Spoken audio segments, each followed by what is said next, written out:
जय हिंद प्यारे बच्चों।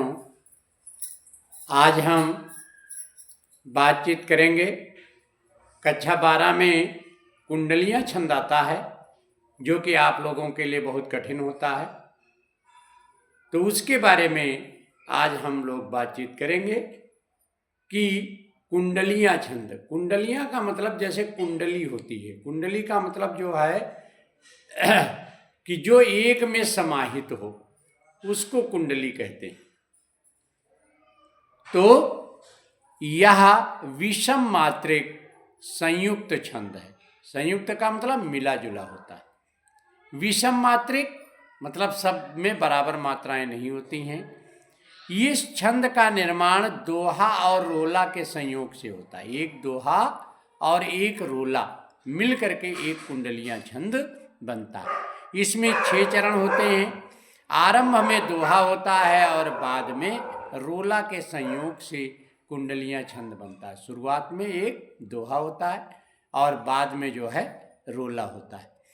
जिस शब्द से कुंडलियां प्रारंभ होती है उसी शब्द से उसका अंत होता है। जिस शब्द से प्रारंभ होता है उसी शब्द से जो है कुंडलियां का अंत भी होता है। और इसके अलावा दोहे का जो अंतिम चरण जो होता है वो रोला का पहला चरण होता है। ये जो है कुंडलियां की पहचान है और यही कुंडलियां का लक्षण है। उदाहरण की बात करें तो उदाहरण आप देखें, बहुत आसान उदाहरण है कि साईं बैर न कीजिए गुरु पंडित कवियार, बेटा बनिता पौरिया यज्ञ करावन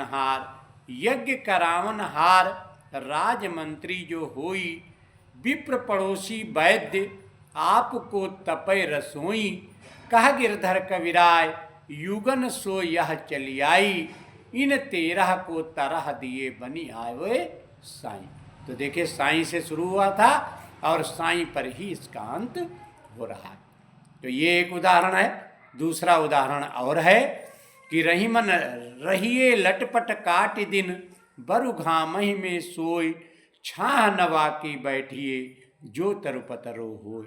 जो तरुपतरो होय एक दिन धोखा दी है, जा दिन चले बयारी, टूटी सब जरते जई है, कह गिरधर कविराय छाह मोटे की गहिए, पत्ता सब झर जाए तऊ छाया में रहिए। तो ये आपका दूसरा उदाहरण है।